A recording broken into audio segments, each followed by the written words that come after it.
Hi hello welcome back to my channel. இன்றைக்கி நம்ம ஒரு சூப்பரான லன்ச் பாக்ஸ் ரெசிபி தான் பார்க்குறோம். வாங்க இதை எப்படி செய்கிறதுன்னு பார்க்கலாம். இன்றைக்கி என்னென்னு பார்த்தீங்கன்னா, வீட்டில் சிக்கன் மட்டன் எதுவுமே இல்லைன்னா சூப்பரான ஒரு முட்டையை வச்சு எக் பிரியாணி தான் பண்ணியிருக்கேன். உடச்சி ஊற்றி ஒரு பிரியாணி செம டேஸ்ட்டாக இருந்துச்சுங்க. வாங்க இதை எப்படி செய்கிறதுன்னு பார்க்கலாம். ஸ்டவ்வில் நான் இன்றைக்கி பிரியாணி குண்டாலாம் வைக்காமல் இட்லி குண்டாலேயே பண்ணியிருக்கேன். நீங்களும் இட்லி குண்டாலே ட்ரை பண்ணுங்கள். நல்லா சூப்பராக பிரியாணி எப்படி வருமோ அதே மாதிரி தான் இந்த பாத்திரத்துலேயும் வரும். நான் 1 டேபிள் ஸ்பூன் நெய் எடுத்திருக்கேன்.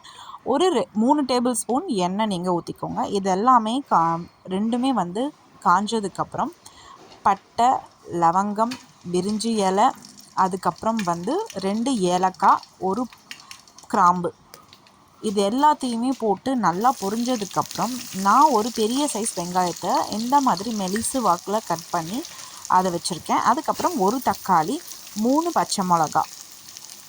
வெங்காயத்தை வந்து வதக்கிக்கோங்க. எண்ணெய் சூடானதுக்கப்புறம் நம்ம போட்டிருக்க பட்டை லவங்கெல்லாம் பொரிஞ்சதுக்கப்புறம் வெங்காயத்தை போட்டுட்டு பச்சை மிளகாவும் போட்டுட்டு நல்லா வதக்கிக்கோங்க. வெங்காயம் வதங்கிறதுக்கு தேவையான அளவுக்கு உப்பு போட்டுக்கோங்க. உப்பு போட்டு நல்லா மிக்ஸ் பண்ணி விட்டுக்கோங்க. நல்லா வந்து இந்த எண்ணெயில் வந்து வெங்காயம் நல்லா வதங்கணும். இந்த ஸ்டேஜ் வந்து வதங்கும். இந்த மாதிரி கொஞ்சம் ப்ரௌனிஷாக ஆகிடுச்சு பாருங்கள். இந்த மாதிரி ப்ரௌனிஷாக விட்டால் தான் பிரியாணி ரொம்ப டேஸ்ட்டாக இருக்கும் சாப்பிட்றதுக்கு. அதுக்கப்புறம் 1 ஸ்பூன் இஞ்சி பூண்டு பேஸ்ட் அதையும் போட்டுட்டு நல்லா எண்ணெயில் வதக்கி விட்டுக்கோங்க.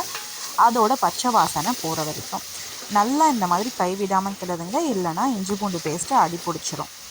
நல்லா இந்த மாதிரி கிளறி விடுங்க. அந்த வெங்காயமும் இஞ்சி பூண்டு பேஸ்ட்டு நம்ம போட்டிருக்க அந்த கரம் மசாலா ஸ்பைசஸ் எல்லாமே வந்து நல்ல ஒரு அரோமா தரும், நல்ல ஒரு வாசனையாக இருக்கும். இந்த ஸ்டேஜ் நல்லா வதங்கிடுச்சு. இப்போது நான் வீட்டில் அரைச்சிருக்க கரம் மசாலா ஒரு 1/4 ஸ்பூன் போட்டிருக்கேன். அதுவும் வந்து இந்த வதக்குறதுலேயே போட்டுக்கோங்க. நம்ம எண்ணெயில் ஆட் பண்ணும்போது அதோட கலரும் சரி அதோட பச்சை வாசனையும் சரி நல்லா போயிடும், டேஸ்ட்டாகவும் இருக்கும். அதுக்கப்புறம் வெறும் மிளகாத்தூள் 1 ஸ்பூன் நான் போட்டிருக்கேன். பாருங்கள், போட்ட உடனே கலர் எவ்வளோ சூப்பராக மாறிடுச்சு, ஆரஞ்சு கலரில். இதே கலர் தான் நம்மளுக்கு ரைஸ்லேயும் வரும்.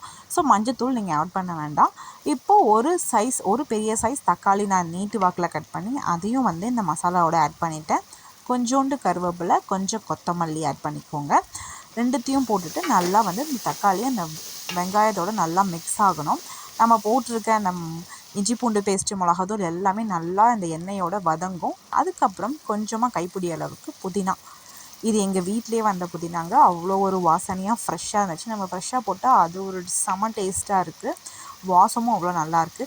2 டேபிள் ஸ்பூன் தயிர் ஊற்றிக்கோங்க. இது எல்லாத்தையுமே ஊற்றிட்டு நல்லா ஒரு மிக்ஸ் கொடுத்துக்கோங்க. நம்ம போட்டிருக்க தயிர் வந்து எண்ணெயில் நல்லா வந்து மிக்ஸ் ஆகி எண்ணெய் பிரிஞ்சு வரணும். அது வரைக்கும் இந்த மசாலாவை கைவிடாமல் வதக்குங்க. நல்லா ஒரு மிக்ஸ் கொடுத்துக்கோங்க. தயிரெல்லாம் இந்த மாதிரி நல்லா வந்து எண்ணெய் பிரிஞ்சு வந்துருச்சு பாருங்களேன். அப்போ வந்து நம்ம ஒரு 1/2 ஹவருக்கு முன்னாடியே பாஸ்மதி ரைஸ் 1 கிளாஸ் ஊற வச்சுருக்கோம். 1க்கு 1.5 தண்ணி போட்டு 1.5 தண்ணியை நான் ஊற்றிட்டு தண்ணியை வந்து நல்லா மிக்ஸ் பண்ணி விட்டுக்கோங்க. அதுக்கப்புறம் நம்ம ஊற வச்சுருக்க பாஸ்மதி ரைஸையும் இதில் ஆட் பண்ணிக்கோங்க. ஆட் பண்ணிவிட்டு ஜென்டிலாக வந்து மிக்ஸ் பண்ணி விட்டுக்கோங்க. ரொம்ப போட்டு கிளறக்கூடாது, பொறுமையாக கலந்து விடுங்க.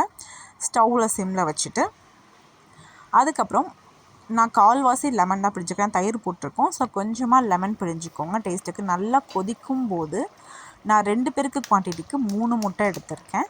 இந்த மாதிரி எடுத்து நல்லா கொதிக்கும் போது ஃபஸ்ட்டு ஒரு வாட்டி அரிசி போட்டதுக்கப்புறம் கிளறிட்டு அதுக்கப்புறம் நீங்கள் முட்டை போட்டு கலரக்கூடாது. இதே மாதிரி உடச்சி ஊற்றிக்கோங்க.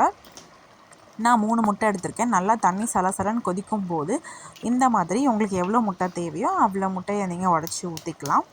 நான் 2 பேருக்கு செஞ்சதால் இந்த மாதிரி 3 முட்டை எடுத்திருக்கேன். அப்போ தான் ரைஸுக்கு நம்ம எடுக்கும்போது நிறைய வரும் அப்படின்றதுக்காக.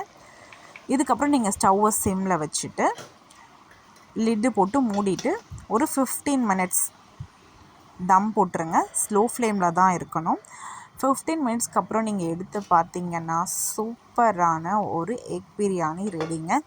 இதுக்கு சைட் டிஷ் வந்து நீங்கள் வெங்காய பச்சடி வச்சுக்கலாம், இல்லை குருமா ஏதாவது வச்சுக்கலாம். பட் என்னோடய சஜஷன், நீங்கள் அப்படியே குழந்தைங்களுக்கு இந்த முட்டையோடு சேர்த்து கட்டி கொடுத்தீங்கன்னா அந்த முட்டையோடையே அப்படியே வச்சு சாப்பிட்ருவாங்க. சைட் டிஷ் இதுக்கு தேவையே இல்லை. அவ்வளோ ஒரு சூப்பரான எக் பிரியாணி இது. இதே மெத்தடில் நீங்களும் ட்ரை பண்ணி பார்த்துட்டு டேஸ்ட் எப்படின்னு சொல்லிட்டு கமெண்ட் பண்ணுங்கள்.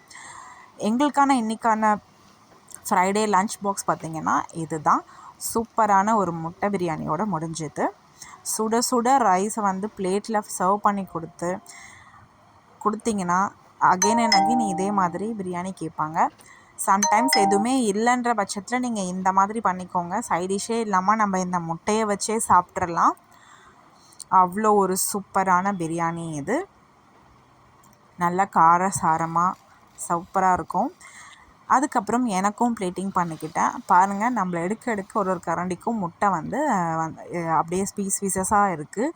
நான் அதை அப்படியே வந்து புட்டு ஒரு பைட் வச்சேன். அவ்வளோ ஒரு டேஸ்டியான பிரியாணி. ட்ரை பண்ணி பார்த்துட்டு கமெண்ட் பண்ணுங்கள். தேங்க்யூ.